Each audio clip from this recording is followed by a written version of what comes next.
ပရိသတ်များအားလုံးပဲမင်္ဂလာပါရှင်ကျမရဲ့ channel ကနေပြန်လည်ကြိုဆိုလိုက်ပါရစေဒီတစ်ခါမှာတော့ပရိသတ်တွေအတွက်နက်ပိတ်တာနဲ့24ပစ္စည်းဆိုတဲ့အကြောင်းအရာလေးကိုတင်ဆက်ပေးကြပါရရှင်ကျမကတော့အစီအစဉ်တင်ဆက်သူဟေမန်ကိုကိုပါအစီအစဉ်လေးမစတင်ခင်မှာ VPN လေးခံပြီးတော့နားဆင်ပေးဖို့အတွက်တောင်းဆိုကြပါရရှင်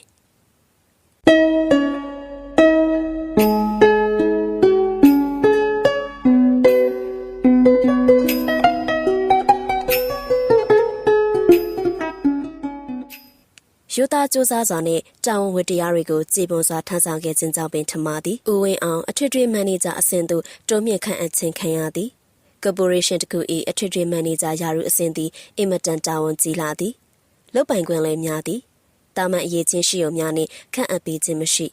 လုပ်ငန်းတာဝန်ကိုလည်းကျွမ်းကျင်ရသည်လက်အောက်ဝန်ထမ်းများနှင့်လည်းအဆင်ပြေရသည်အထက်အောက်သစ္စာရှိရသည်စူးစမ်းအားထုတ်မှုနှင့်ဇွဲလုံလဝရိယရှိဖို့လည်းလိုအပ်သည်ဦးဝင်းအောင်မကဒီရည်ချင်းများအပြည့်ရှိနေသည်ဒီယာရုနှင့်အထိုက်တန်ဆုံးကသူပင်ဖြစ်သည်အထွေထွေမန်နေဂျာအဆင့်တိုးမြင့်ခြင်းခံရတဲ့အတွက်အထက်ကသူအားဆက်ဆံရမှရှိတဲ့ဌာနဆိုင်ရာမှအဆင့်မြင့်ပုဂ္ဂိုလ်များအတွက်သတ်မှတ်ထားတဲ့အိမ်တစ်လုံးမှာပြောင်းရွှေ့နေထိုင်ခွင့်ပြုခဲ့သည်အထွေထွေမန်နေဂျာနှင့်အထက်အဆင့်မြင့်အရာရှိများအတွက်ဒီလိုမျိုးအိမ်ကြီးမျိုး၃လုံးရှိသည်အိမ်ကြီးများမှာနှစ်ထပ်တိုက်ခန့်အိမ်ကြီးများဖြစ်သည်ခြံကြီးဝင်းကြီးကပင်ပေတရာခန့်ကျယ်ဝန်းသည်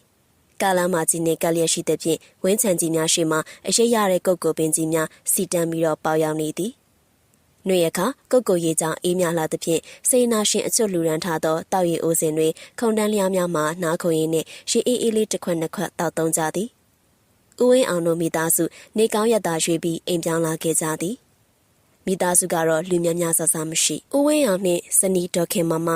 သမီးကြီးနှင်းဝင်းဖြူသမီးငယ်နှင်းဝင်းအောင်သားထွေးအောင်မိုဟိန်စရဲမိသားစု9ယောက်ဖြစ်သည်အိမ်တော်ထင်းဖြစ်သောဒေါခင်မမဤညမနှဝမ်းခွဲဒေါ်အိမ်မေတူသာအကျူပါလာသည်စင်ဝင်အမြင့်ကြီးနှင့်နှစ်ထပ်တိုက်ကန်အိမ်ကြီးကသူတို့မိသားစုအတွက်ကြီးမားလွန်လာသည်ဖျားကန်အေကန်အိတ်ခမ်းထမင်းစားကန်စတိုကန်စာကြီးကန်စသဖြင့်အခန်းကျယ်ကြီးတွေအများကြီးရှိသည်အပေါ်ထက်ရောအောက်ထပ်ပါအခန်းတွေအများကြီးလွတ်နေသေးသည်ဦးဝင်းအောင်ဤသမီးသားများနှင့်ကြီးမေလိုကလေးတွေကခေါ်ကြသောဒေါ်အေးမေပါမအားမလန့်အောင်အိမ်တန်ရှင်ရေးလှုပ်ကြရသည်ဦးဝင်းအောင်ရုံမှာဝန်ထမ်းကောင်လေးများ4-5-6ယောက်လောက်လာရောက်ကူညီပြီးလောက်ကင်ပေးကြသည်တန်ရှင်လှုပ်ကြသည်ဆိုရမှာ3-4ရက်ခန့်မနာမနေလုံးမပင်တအိမ်လုံးတစ်ချံဝင်းလုံးတန်ရှင်တက်ရသွားတော့သည်အိမ်ကြီးကိုကြံပြင်းအိမ်နံရံများတုတ်တင်တန်စင်ရေးစေရသည်ပရိဘောကများနေရာချကြသည်ပရင်တကမျက်နှာချက်ကစမှန်ကြီးစေးဖြင့်တိုက်ချွေရသည်အမိုက်တရိုက်ပင့်ကူအိမ်များလဲကျင်ရသည်မိဖို့ကြံပြင်းအင်္ဂရိခင်များရေးစေရသည်3-4ရက်လောက်လှုပ်လိုက်မှပင်တန်ရှင်းတပြောင်းလဲသွားသည်ရက်တပတ်အတွင်းမှာဦးဝင်းအောင်တို့မိသားစုအိမ်တစ်ကြီးပေါ်မှာနေတာတကြဖြစ်သွားကြသည်အိမ်ကြီးနဘေးမှာကားကိုယ်တော်ရှိသည်နောက်ဘက်မှာအလုသမားတန်လျာရှိသည်ရှင်မောင်းနှင့်တူနေထိုင်နိုင်သည်သူတစီလူပေါ်မပါသောဦးဝင်းအောင်တို့အတွက်အလုသမားတန်လျာကအတုံးမဝင်ဒေါခင်မမအတွက်ကတော့အင်မတန်စိတ်ချမ်းသာနေသည်ဖျားကန်ကြီးကကျယ်ဝန်းလာသည်ဖျားကန်ကျယ်ကြီးအတွင်မှာဖျားစင်ကိုတင့်တယ်တပ်ပဲစွာဖြင့်ဆင်ထားနိုင်သည်ဖော်မေကာကကျွန်းသားဖျားစင်ကိုအခန်းကျယ်ကြီးအလဲမှာအိမ်ကန်းနိုင်ရန်ကိုကက်လျက်နေရာချထားသည်ရှစ်တင်ကန်းများဖြင့်ဝင်းအီလျက်ရှိသည့်စင်းနူတော်များကတပ်ပဲလာသည်တစ္ဆပန်းများအပြည့်ထိုးထားသောကြေးကြီးကုံဖျားပန်းအိုး3လုံးကဝင်လန့်နေသည်စွန်ရေချမ်းပန်းစီမီတို့ကတ်လူထားသည့်ဖျားစင်တွင်ဖျားရှိခို9ပါးသီလာဆောက်တီဝိဇာမိုးကြီးများနတ်မင်းကြီးများသာသနာဆောင်ပုဂ္ဂိုလ်ကြီးများအားကြော်သည်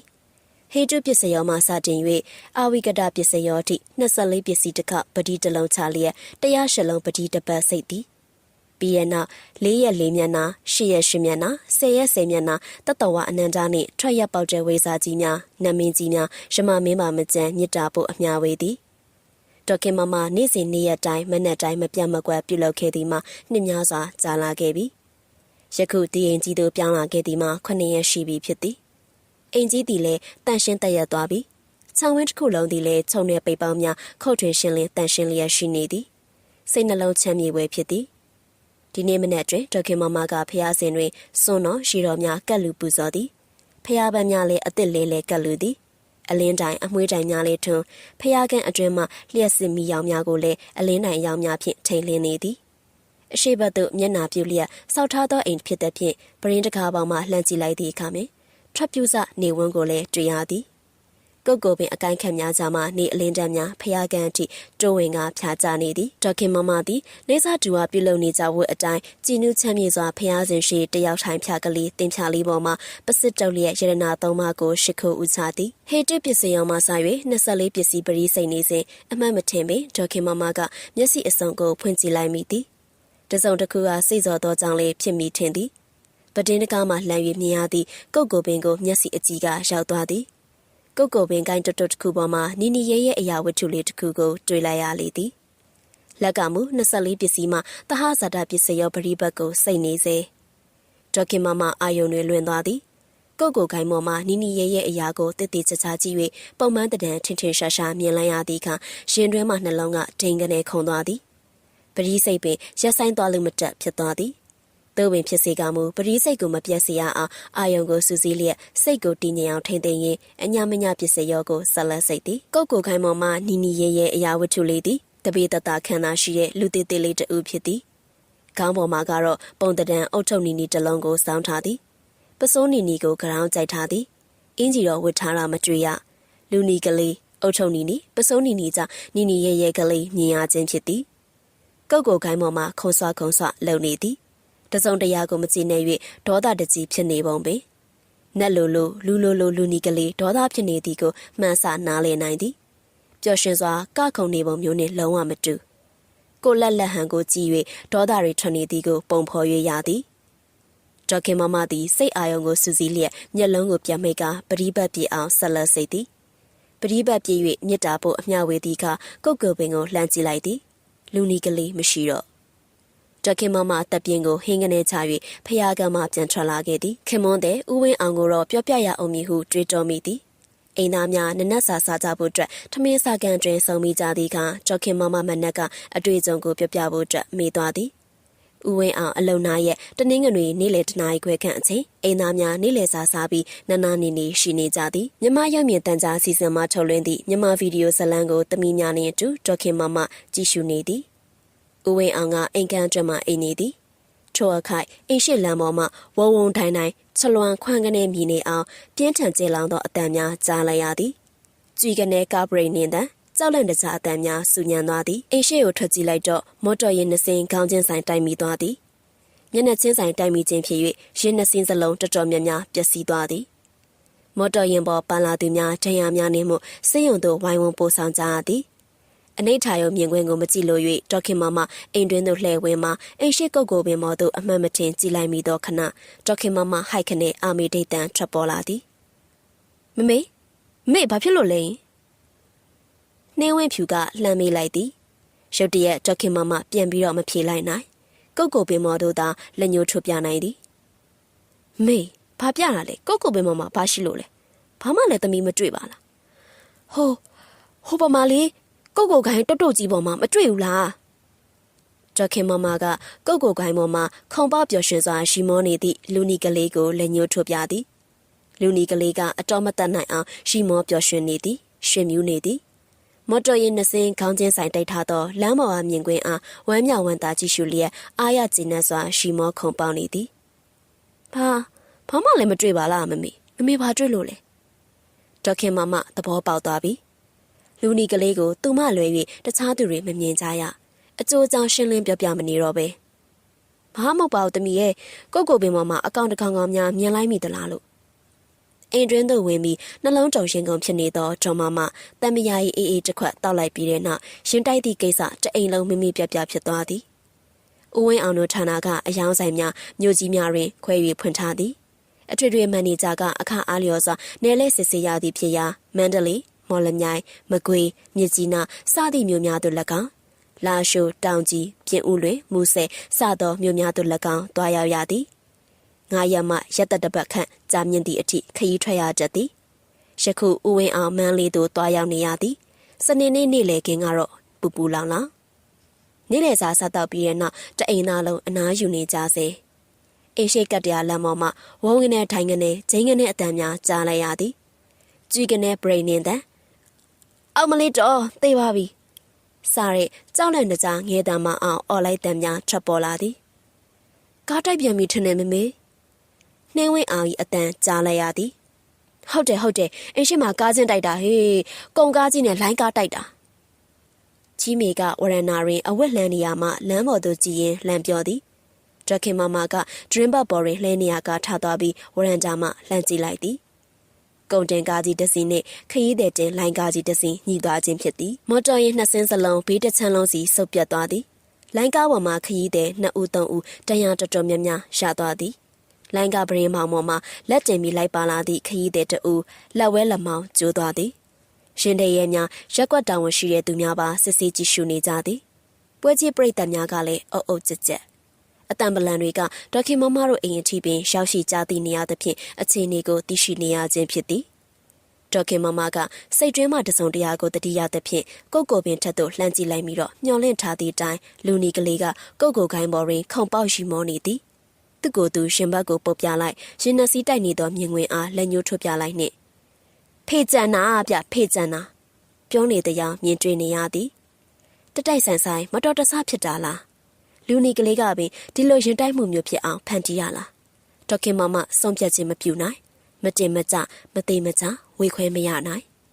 အိုးဝင်းအောင်ခရီးမှပြန်ရောက်သည့်အခါရင်တိုက်မှုအကြောင်းကိုဒေါခင်မမကပြန်ပြောပြရသည်ဒီတစ်ချိန်တွင်မူဒေါခင်မမကလူနီလေးကိုစတင်တွေ့ရှိရသည်မှာကုန်တင်ကားကြီးနှင့်ခရီးသည်တင်ကဘေးချင်းပွတ်တိုက်မိသည့်အချိန်ထိလူနီကလေးပျော်ရွှင်ရှိမောခုန်ပေါင်းနေပုံလူနီကလေးကသူ့ကိုယ်သူရှင်ဘတ်ကိုပုတ်ပြလိုက်ရင်နှစီးတိုက်နေသည်ကိုလက်ညှိုးထုတ်ညွှန်ပြလိုက်နှင့်ကျင်းနဲ့အာရနေပုံများကိုထင်မြင်ချက်များနှင့်ဥဝင်းအောင်အားပြောပြလိုက်သည်စားတွေ့တော့ကအဲ့ဒီလူနီကလေးကမအောင်ကြည့်ပြီးတော့မချင်မနှက်နဲ့ဒေါသတအားကြီးနေတာသိလားကိုအောင်တခုခုကိုမချင်တတ်တာတော့အသေးချပဲမကတော့ဘလို့မတော့မထင်တတ်ပါဘူးနားလည်းမနေဘူးဖះရှိကိုတိုင်းတော့ဝေနေရတဲ့အကုန်လုံးကိုတော့မြစ်တာပို့ပြီးတော့အမျှဝေးပါတယ်အိုးမကလေကိုလို့ဆရာရှိရကိုလို့ပေါ့စိတ်ထဲဘာမှမထားနဲ့ကိုကတရားရှိရသူပဲဘာနေမှမကန့်ညိနိုင်ပါဘူးဦးဝင်းအောင်ကအားပေးသည်ဒခင်မမကမူဘဝင်မကြခေါင်းထဲမှာအတွေးစားများချက်ချလဲနေသည်လူနီကလေးကဘာလဲနတ်လားရုပ်ကဆိုးလားနတ်ဆိုရင်နတ်ဆိုးများလားမော်တော်ယာဉ်တွေတိုက်ခိုက်မှုဖြစ်အောင်ဖန်တီးပြီးတော့ဝမ်းသာပျော်ရွှင်နေတာကိုထောက်ချစ်မယ်ဆိုရင်တော့နတ်ကောင်းထက်နတ်ဆိုးဖြစ်ဖို့ကများတယ်ရုပ်ကဆိုးလည်းမဟုတ်နိုင်ရုပ်ကဆိုးနတ်ဆိုတာမျိုးကလည်းလူတွေကိုဒုက္ခထက်ဒုက္ခဆိုတာမျိုးသာပေးတတ်တာယုံကြည်အားထားဖို့အတွက်ပူဇော်ပသမယ်ဆိုရင်တစ်တီပန်းအလင်းတိုင်တို့နဲ့ကတ်လူမယ်ဆိုရင်ကောင်းကျိုးချမ်းသာပွားတယ်လို့လည်းကြားမှုတယ်။အိုး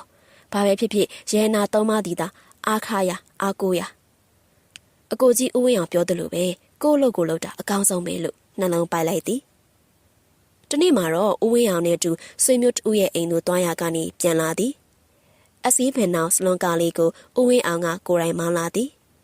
ဒခင်မမကဦးဝင်းအောင်နှင့်ရှေ့ကမ်းမှအတူထိုင်၍လိုက်ပါလာသည်ခြံဝါသို့အဝင်မှာဦးဝင်းအောင်ကကားကိုရက်၍ခြံတကားကိုကာဝင်ရအောင်ဖွင့်သည်ပြီးနောက်ကားရဲသို့ပြန်ဝင်၍အိမ်ဝင်းတွင်သို့မောင်းဝင်လာလိုက်သည်အိမ်ဝင်းအတွင်သို့ကားအဝင်လိုက်မှအိမ်ရှိမှကိုကိုင်းတကိုင်းကဖြောင်းကနေမိကကြိုးစားလာသည်ခိုင်းကျိုးကအိမ်ဝင်းအတွင်တဝက်ကိုဝင်ရောက်သည့်ကားနောက်ဖုံပေါ်သို့ပြုတ်ကျသည်ဦးဝင်းအောင်ကအထိတ်တလန့်ဖြင့်ကားကိုရပ်လိုက်သည်ကားကြီး၍ကားနောက်ဖုံခြိုက်ဝင်ပြီးတော့ပိန်ရှုံသွားရုံမျှကကြီးကြီးမားမားပျက်စီးမှုမရှိပါကားရဲမှလူတွေလည်းဘာမှမဖြစ်ကားနောက်ဖုံကိုဇနီးမောင်နဲ့နှစ်ယောက်စုတ်တက်ဖြင့်နှမျောတာတာစွာကြည်နေမိကြသည်ဒေါခင်မမကစိတ်တွင်းမှတစုံတရာလှုံ့ဆော်၍ကုတ်ကိုပင်ထက်သို့မောကြည့်လိုက်တဲ့အခါလူနီကလေးကဂိုင်းပေါ်မှာကျဉ်နဲ့ပျော်ရွှင်စွာနဲ့ရှီမောခုံပေါက်လျက်ရှိနေသည်အကိုအောင်ကုတ်ကိုရင်မောကြည့်လိုက်လူနီလေးခုံပေါက်နေတွေ့လားဒေါခင်မမကဥဝင်းအောင်၏လက်မောင်းတစ်ဖက်ကိုပုတ်ရင်းကုတ်ကိုပင်မောသို့လက်ညှိုးထိုးပြသည်လူနီလေးကဥဝင်းအောင်၏ကားနောက်ဖုံမောသို့ကုတ်ကိုခိုင်းကြိုးကြနေသည်ကိုကြည့်လျက်ဝမ်းသာရွှင်မြူးစွာခုံပေါက်နေသည်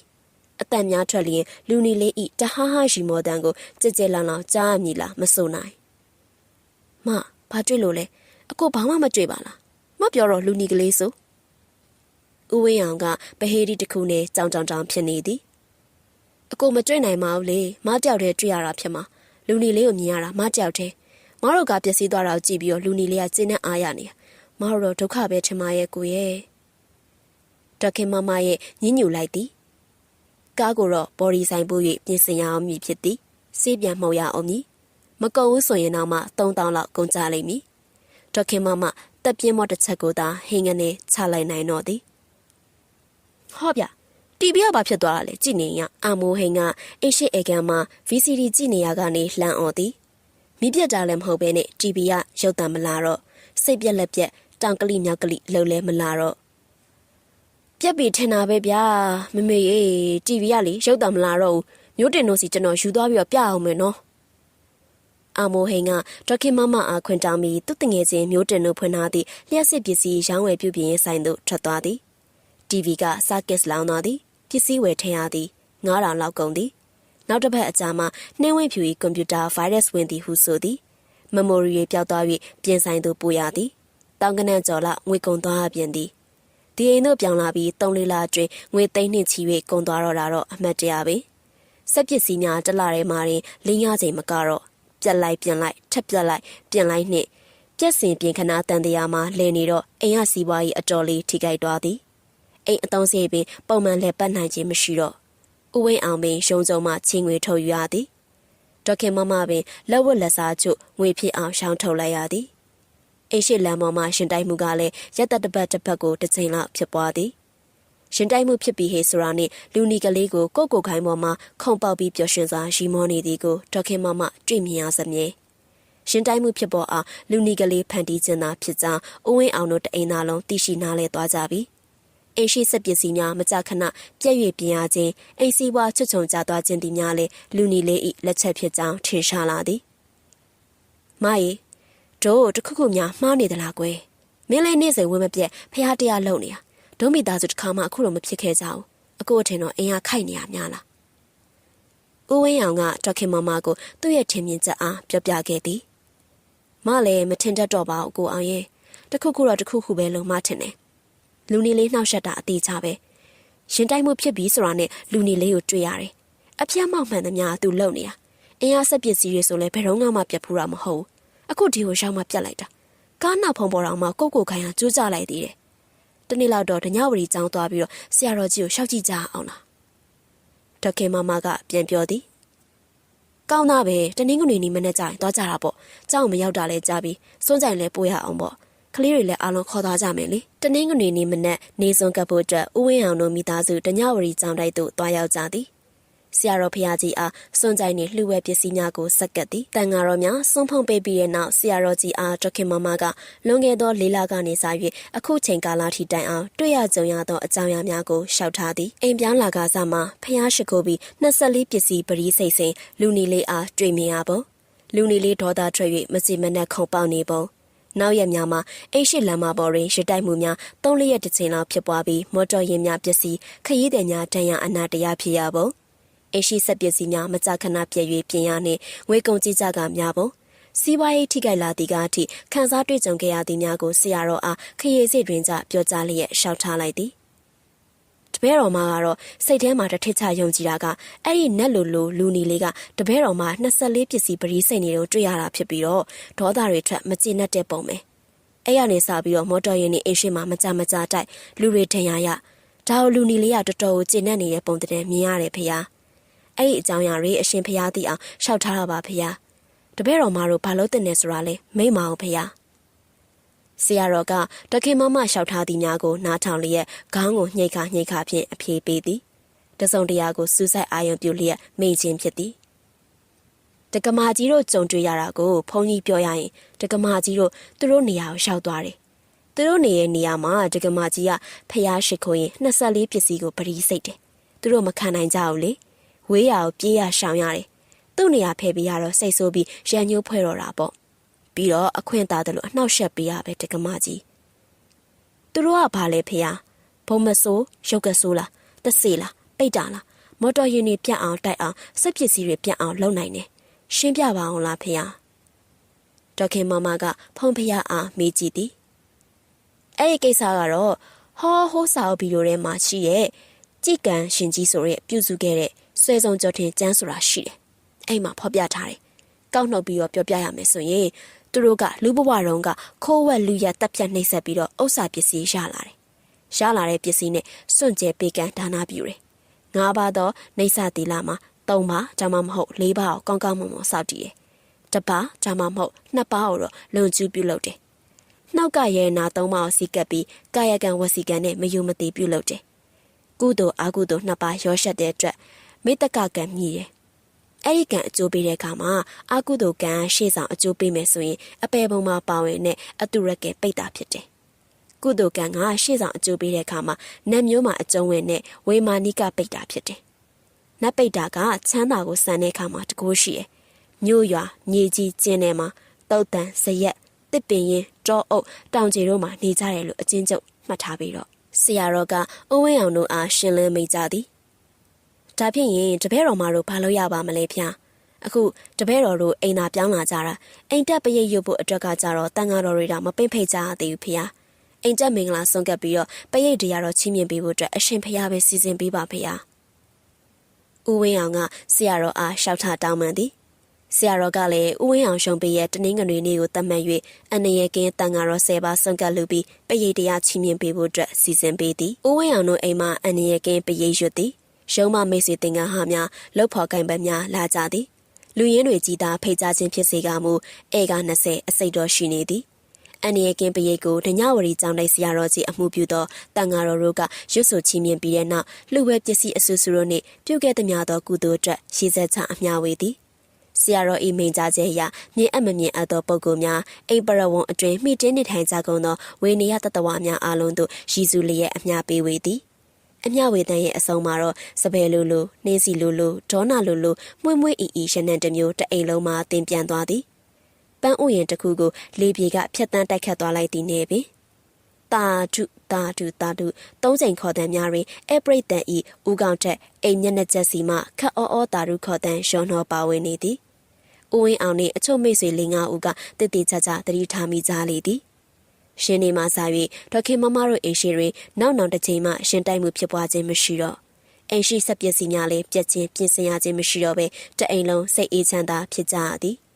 ဦးဝင်းအောင်နှင့်ဒေါခင်မမတို့မိသားစုသည်လည်းရဲနာ၃ပါးကုန်ကျေးဇူးကအနိုင်မဲ့ပါတကားဟုဆွဲမဲ့ယုံကြည်ကပုံမတွတ်တက်စီကပ်ကိုကွယ်သည်နတ်ပိတ်တာလူနီလေးကိုမူသူနောက်ထပ်တစ်ခါမှမတွေ့ရတော့ကြောင်းဒေါခင်မမကပြောပြသည်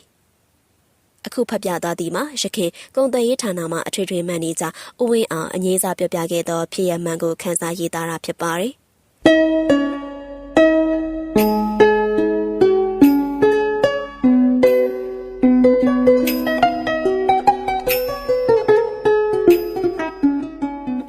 ဟုတ်ကဲ့ပါရှင်ဒီနေ့တင်ဆက်ပေးသွားတဲ့အကြောင်းအရာလေးကိုနားဆင်ရတာပရိသတ်တို့အနေနဲ့သဘောကျနှစ်သက်လိမ့်မယ်လို့မျှော်လင့်မိပါတယ်အမြဲတမ်းဒီလိုမျိုးစိတ်ဝင်စားဖို့ကောင်းတဲ့အကြောင်းအရာကောင်းလေးတွေကိုတင်ဆက်ပေးသွားမှာဖြစ်တဲ့အတွက်ကျမတို့ရဲ့ channel လေးကို like and subscribe လေးလုပ်ပြီးဘေးနား notification လေးကိုလည်းနှိပ်ထားပေးခဲ့ကြပါဦးနော်။နားဆင်အားပေးခဲ့ကြတဲ့ပရိသတ်ဦးတယောက်ချင်းစီတိုင်းကိုလည်းကျေးဇူးတူပဲတင်ရှိပါရရှင်။